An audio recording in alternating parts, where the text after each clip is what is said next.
Hello everyone, welcome to our channel. ഇന്ന് നമ്മൾ Kerala water authority sanitary chemist എക്സാമിന്റെ module 3 ആയിട്ടുള്ള qualitative and quantitative aspects of കെമിസ്ട്രിയിലെ lab safety awareness എന്ന ടോപ്പിക്കിലെ സബ് ടോപ്പിക് ആയിട്ടുള്ള ഹസാർഡ് വാർണിംഗ് സിംബൽസിനെ കുറിച്ചാണ് ഡിസ്കസ് ചെയ്യാൻ പോകുന്നത്. അപ്പോൾ നമുക്ക് ക്ലാസ്സിലേക്ക് കിടക്കാം. ഹസാർഡ് വാർണിംഗ് സിംബൽസ് എന്താണ് ഹസാർഡ് വാർണിംഗ് സിംബൽസ് എന്ന് പറയുന്നത്? അല്ലെങ്കിൽ നമ്മൾ ഇത്തരത്തിലുള്ള സിംബൽസ് എവിടെയാണ് കാണുക? എന്തെങ്കിലും ഒരു അപകടം നടക്കാൻ ചാൻസ് ഉള്ള സ്ഥലങ്ങളിലാണ് സാധാരണഗതിയിൽ ഹസാർഡ് വാർണിംഗ് സിംബൽസ് കാണാറുള്ളത്. നമ്മളൊക്കെ പലപ്പോഴും കാണാറുണ്ട് ഇല്ലേ? ഇന്നത്തെ നമ്മുടെ ക്ലാസ്സിൽ ഉൾപ്പെടുത്തിയിരിക്കുന്നത് നമ്മുടെ കെമിസ്ട്രി ലാബുമായിട്ട് റിലേറ്റ് ചെയ്തിട്ടുള്ള കുറച്ച് ഇമ്പോർട്ടന്റ് ആയിട്ടുള്ള ഹസാർഡ് വാർണിംഗ് സിംബൽസ് അല്ലെങ്കിൽ ഇത്തരത്തിലുള്ള പിക്ടോഗ്രാംസുകളും അത് എങ്ങനെയുള്ള പ്രൊഡക്ട്സിന്റെ കൂടെയാണ് യൂസ് ചെയ്യുക എന്നുള്ള കാര്യങ്ങളൊക്കെയാണ് നമ്മൾ ക്ലാസ്സിൽ ഡിസ്കസ് ചെയ്യുന്നത്. So first one, exploding bomb. ഈ ഒരു പിക്ടോഗ്രാം കണ്ടാൽ തന്നെ നമുക്കറിയാം ഒരു ബോംബ് പൊട്ടിത്തെറിക്കുന്ന പോലെ ഒരു പിക്ചറാണ് അല്ലേ? സോ നമുക്ക് ഇങ്ങനെ ഒരു പിക്ചർ തന്നാൽ ഇത് ഈ സിമ്പിളിന്റെ പേര് എന്താണെന്ന് ചോദിച്ചാൽ നമുക്ക് ഓപ്ഷനിൽ എടുത്ത് എഴുതാൻ പറ്റണം, എക്സ്പ്ലോഡിംഗ് ബോംബ്. സോ നമ്മുടെ കെമിസ്ട്രി ലാബിൽ പല പ്രോഡക്ട്സുകളും അല്ലെങ്കിൽ പല കെമിക്കൽസുകളും ഭയങ്കരമായിട്ട് റിയാക്റ്റീവ് ആയിട്ടുള്ള സെൽഫ് റിയാക്ടിങ് കെമിക്കൽസ് ഉണ്ടാവും. സോ ഇത്തരത്തിലുള്ള കെമിക്കൽസിന്റെ മുകളിൽ അല്ലെങ്കിൽ അതിന്റെ ബോട്ടിലിന്റെ മുകളിലൊക്കെയാണ് ഈ എക്സ്പ്ലോഡിംഗ് ബോംബ് ഈ ഒരു പിക്ടോഗ്രാം യൂസ് ചെയ്യാറുള്ളത്. പൊട്ടിത്തെറിക്കാൻ ചാൻസ് ഉള്ള കെമിക്കൽസ് അല്ലെങ്കിൽ പ്രൊഡക്ട്സിന്റെ കൂടെ. Explosives including organic peroxides and highly unstable materials. So organic പെറോക്സൈഡ്സിന്റെ കൂടെ അല്ലെങ്കിൽ ഹൈലി അൺസ്റ്റേബിൾ മെറ്റീരിയൽസ് ആയിട്ടുള്ള സെൽഫ് റിയാക്ടിങ് സബ്സ്റ്റൻസിന്റെ കൂടെയൊക്കെയാണ് ഇത്തരത്തിലുള്ള എക്സ്പ്ലോഡിംഗ് ബോംബിന്റെ പിക്ടോഗ്രാംസ് നമ്മൾ യൂസ് ചെയ്യാറ്. Second one, flame. ഈ ഒരു പിക്ടോഗ്രാം കണ്ടാൽ തന്നെ നമുക്കറിയാം തീ കത്തുന്ന പോലെയുള്ള ഒരു പിക്ചറാണ് അല്ലേ? ഓക്കെ, അപ്പം ലാബില് കത്തിപ്പിടിക്കാൻ ചാൻസ് ഉള്ള മെറ്റീരിയൽസിന്റെ കൂടെയാണ് ഫ്ലെയിം എന്ന് പറഞ്ഞിട്ടുള്ള ഈ ഒരു പിക്ടോഗ്രാം യൂസ് ചെയ്യാറ്. Flammable hazards can ignite easily and burn rapidly. പെട്ടെന്ന് കത്തിപ്പിടിക്കാൻ ചാൻസ് ഉള്ള ഫ്ലെയിമബിൾ ഹസാർഡുകളുടെ കൂടെയാണ് ഫ്ലെയിം എന്ന് പറഞ്ഞിട്ടുള്ള ഈ ഒരു പിക്ടോഗ്രാം യൂസ് ചെയ്യുന്നത്. ഫ്യൂവല്, ഓക്സിജൻ ആൻഡ് ഹീറ്റ് ഇവ മൂന്നും കൂടെ ഒരു കറക്റ്റ് പ്രൊപ്പോർഷനിൽ വരുമ്പോഴാണ് തീ പിടിക്കാനുള്ള ചാൻസ് ഉണ്ടാവുന്നത്. So in most workplaces this pictogram used for the following hazard classes: flammable gases, flammable aerosols, flammable liquids and flammable solids. So പെട്ടെന്ന് കത്തിപ്പിടിക്കാൻ ചാൻസ് ഉള്ള മെറ്റീരിയൽസ് എന്തോ ആയിക്കോട്ടെ അതിന്റെ കൂടെയൊക്കെ നമ്മൾ എന്ത് ചെയ്യും, ഈ ഒരു പിക്ടോഗ്രാം യൂസ് ചെയ്യണം. Third one, flame over circle. So ഒരു സർക്കിള് അതിന്റെ മുകളിൽ ഫ്ലെയിം, ഈ ഒരു പിക്ടോഗ്രാമിനെയാണ് ഫ്ലെയിം ഓവർ സർക്കിൾ എന്ന് പറയുന്നത്. നോർമലി നമ്മൾ ഓക്സിഡൈസിങ് ഏജന്റ്സിന്റെ കൂടെയാണ് ഈ ഒരു പിക്ടോഗ്രാം യൂസ് ചെയ്യുന്നത്. The pictogram for oxidizing products is an O with flames on top of it. So ഈ സർക്കിൾ റെപ്രസെന്റ് ചെയ്യുന്നത് O എന്നുള്ള ലെറ്റർ നെയാണ് റെപ്രസെന്റ് ചെയ്യുന്നത്. That is, the O is for oxygen and the flames show that oxidizes.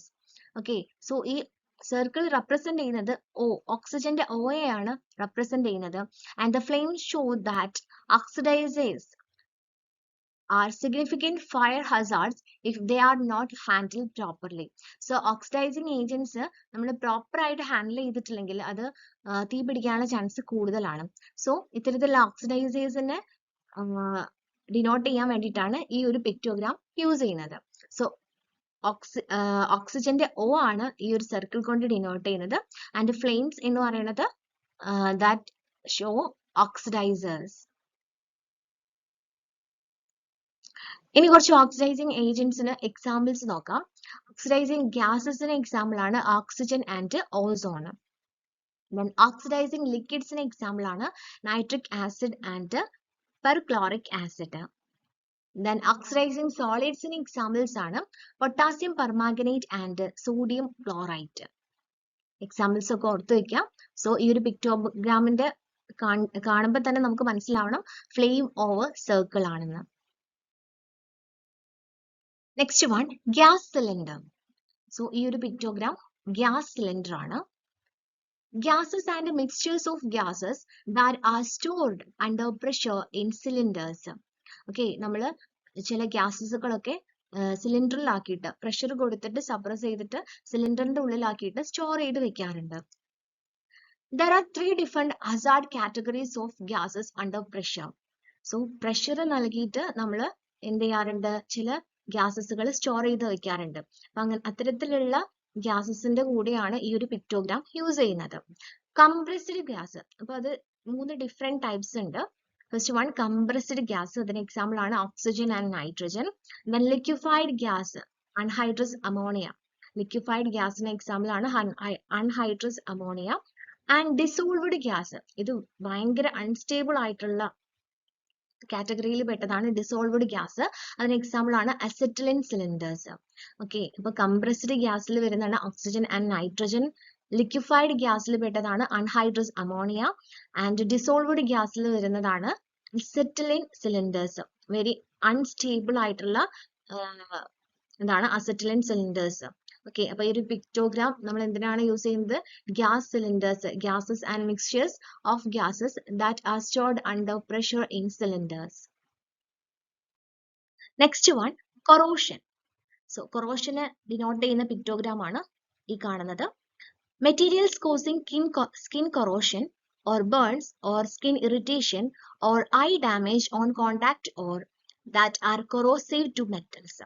So ഈ ഒരു picture കാണിക്കുന്നത് materials causing skin corrosion, അല്ലെങ്കിൽ സ്കിന്നിൽ എന്തെങ്കിലും ഇറിറ്റേഷൻസോ ബേണിങ്സോ അങ്ങനെ എന്തെങ്കിലും വരാൻ ചാൻസ് ഉള്ള മെറ്റീരിയൽസ്, അല്ലെങ്കിൽ കോണ്ടാക്റ്റിൽ വന്ന് കുറച്ച് സമയം കഴിയുമ്പോഴേക്കും ഐ ഡാമേജ്, ഐ ഇറിറ്റേഷൻസ്, ഇത്തരത്തിലുള്ള കാര്യങ്ങളൊക്കെ വന്നു കഴിഞ്ഞാൽ and are corrosive to metals, ഇത്രയും മെറ്റീരിയൽസിന്റെ കൂടെ നമ്മൾ എന്ത് ചെയ്യും? ഈ ഒരു പിക്ചർ യൂസ് ചെയ്യും, ഈ ഒരു പിക്ടോഗ്രാം യൂസ് ചെയ്യും. Corrosion. Sixth one skull and crossbones. ഈ ഒരു പിക്ടോഗ്രാം നമുക്ക് എല്ലാവർക്കും പരിചയമുള്ള ഒരു പിക്ടോഗ്രാം ആണ് അല്ലെ, സ്കൾ ആൻഡ് ക്രോസ് ബോൺസ്. ഇത് എവിടെയാണ് യൂസ് ചെയ്യുക? Products are fatal, toxic or harmful. ഭയങ്കര ഹാംഫുൾ ആയിട്ടുള്ള അല്ലെങ്കിൽ ടോക്സിക് ആയിട്ടുള്ള, അതല്ലെങ്കിൽ ഫാറ്റൽ, മരണകാരണം വരെ ആവാൻ ചാൻസ് ഉള്ള സബ്സ്റ്റൻസുകളുടെ കൂടെയാണ് ഈ ഒരു സ്കൾ ആൻഡ് ക്രോസ് ബോൺ എന്ന് പറഞ്ഞിട്ടുള്ള ഈ ഒരു പിക്ടോഗ്രാം യൂസ് ചെയ്യുന്നത്. Substance if inhaled or following skin contact, for example concentrated ആയിട്ടുള്ള ആസിഡുകളൊക്കെ നമ്മുടെ സ്കിന്നുമായിട്ട് കോണ്ടാക്റ്റിൽ വരുന്ന സമയത്ത്, അല്ലെങ്കിൽ ഇഫ് സ്വാലോവ്ഡ്, ഇത്തരം കണ്ടീഷനുകളിലൊക്കെ ഭയങ്കര ടോക്സിക് ആയിട്ട് അല്ലെങ്കിൽ ഹാംഫുൾ ആയിട്ട് വരുന്ന സബ്സ്റ്റൻസുകളുടെ മുകളിലാണ് സ്കൾ ആൻഡ് ക്രോസ് ബോൺ എന്ന് പറഞ്ഞിട്ടുള്ള ഈ ഒരു പിക്ടോഗ്രാം യൂസ് ചെയ്യുന്നത്. Seventh one health Hazard. Health Hazard, ഒരു മനുഷ്യന്റെ മുകളിൽ ഒരു എന്തോ അപകടം പറ്റിയ ഒരു സ്റ്റാർ പോലത്തെ ഒരു ചിഹ്നമൊക്കെ ഉണ്ട് അല്ലെ, ഇതാണ് ഹെൽത്ത് ഹസാർഡ് എന്ന് പറയുന്നത്. So products that cause chronic health effects or long-term health effects such as cancer causing agents or health impact on a specific organ system such as the kidneys, nerves or liver. So ഇത്തരത്തിലുള്ള സബ്സ്റ്റൻസുകളുടെ മുകളിലാണ് health Hazard എന്ന് പറഞ്ഞിട്ടുള്ള ഈ ഒരു പിക്ടോഗ്രാം നമ്മൾ use ചെയ്യാം. Eighth one exclamation mark. Okay, exclamation mark. An immediate skin, eye or respiratory tract irritant or narcotic സബ്സ്റ്റൻസുകളുടെ കൂടെയാണ് ഈ ഒരു എക്സ്ക്ലമേഷൻ മാർക്ക് നമ്മൾ യൂസ് ചെയ്യുന്നത്. Next one environmental Hazard. Product that can have a negative effect on aquatic environment. So aquatic environmentന് എന്തെങ്കിലും ദോഷം വരുത്തുന്ന രീതിയിലുള്ള products അല്ലെങ്കിൽ കെമിക്കൽസിന്, ഇതിന്റെ മുകളിലാണ് എൻവിറോൺമെന്റ് ഹസാർഡ് എന്ന് പറഞ്ഞിട്ടുള്ള ഈ ഒരു പിക്ടോഗ്രാം യൂസ് ചെയ്യുന്നത്. ഒരു മരവും അതിന്റെ താഴെ പുഴ അങ്ങനെ എന്തോ എന്ന് തോന്നിക്കുന്ന രീതിയിൽ ഒരു മീനിന്റെ ചിത്രമൊക്കെ ഉണ്ട് അല്ലേ. സോ അപ്പൊ അത് കണ്ടാൽ തന്നെ നമുക്കറിയാം environmental hazard, product that can have a negative effect on aquatic environment. Next one, biological hazard. So ഈ ഒരു പിക്ചർ നോക്കുക, biological hazard. Only biohazardous infectious material use this pictogram, such as bacteria, viruses, fungi and parasites. So ഈ ഒരു പിക്ടോഗ്രാം നമ്മൾ എന്തായാലും അറിഞ്ഞിരിക്കണം. നമ്മുടെ സിലബസിൽ മൈക്രോബയോളജി ഒക്കെ ഇൻക്ലൂഡഡ് ആണ്. സോ ഈ ഒരു പിക്ടോഗ്രാം നമ്മൾ അറിഞ്ഞു വെക്കുക, കണ്ടുവെക്കുക കേട്ടോ. Bacteria, viruses, fungi and parasites. Only biohazardous infectious materials use this pictogram. അപ്പൊ ഇത്രയാണ് ഇന്നത്തെ നമ്മുടെ ക്ലാസ്സിൽ ഇൻക്ലൂഡ് ചെയ്തിട്ടുള്ളത് ഹസാർഡ് വാർണിംഗ് സിംബൽസ്. ചെറിയൊരു ക്ലാസ് ആയിരുന്നു. നന്നായിട്ട് പഠിക്കുക. ഇനി ജസ്റ്റ് ഒരു മാസം കൂടെ ഉള്ളൂ എക്സാമിലേക്ക്. എന്നെ കൊണ്ട് കഴിയുന്ന രീതിയിൽ മാക്സിമം ക്ലാസ്സുകൾ ഞാൻ അപ്ലോഡ് ചെയ്ത് തരുന്നതായിരിക്കും. പിന്നെ നിങ്ങൾക്ക് എൻ്റെ ഈ ഒരു ക്ലാസ് യൂസ്ഫുൾ ആയിട്ട് തോന്നുന്നുണ്ടെങ്കിൽ ആ ലൈക്ക് ബട്ടൺ ഒന്ന് പ്രസ് ചെയ്യാം. പിന്നെ നിങ്ങളുടെ ഫ്രണ്ട്സിനൊക്കെ ഈ ഒരു എക്സാമിന് വേണ്ടി പ്രിപ്പയർ ചെയ്യുന്ന ഫ്രണ്ട്സിനൊക്കെ ഒന്ന് ഷെയർ ചെയ്ത് ഹെൽപ്പ് ചെയ്യുക. നിങ്ങളുടെ അഭിപ്രായങ്ങളൊക്കെ കമന്റ് സെക്ഷനിൽ ഒന്ന് രേഖപ്പെടുത്തുക. Okay, thank you.